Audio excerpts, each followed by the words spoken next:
En cette journée internationale pour la préservation de l'environnement en temps de guerre, nous avons voulu donner la parole aux jeunes.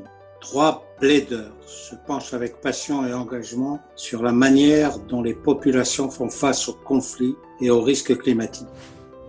Rappelons que sur les 20 pays les plus vulnérables au changement climatique, la plupart sont en situation de conflit. D'ici 2050, 200 millions de personnes sur la planète pourraient avoir besoin d'une aide humanitaire chaque année, soit le double d'aujourd'hui.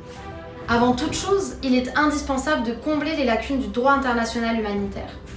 Comme souligné lors de la 31e conférence du mouvement Croix-Rouge, la protection de l'environnement en conflit armé doit être clarifiée et étendue. Protéger l'environnement naturel, oui. Mais à quel prix? Aux dépens de la vie humaine? Protéger l'environnement naturel ne passera pas par la négation des droits fondamentaux des populations. Que voulons-nous laisser donc comme histoire à nos enfants pour justifier un tel état de dérèglement? Il est donc important, et je le rappelle, pour les États de revenir au droit international humanitaire, d'avoir recours aux moyens pacifiques de règlement des différends. Faisons tous de l'environnement un havre de paix et non une arme de guerre. Cette dégradation de l'environnement affaiblit la résilience des personnes et leur capacité à s'adapter au changement climatique.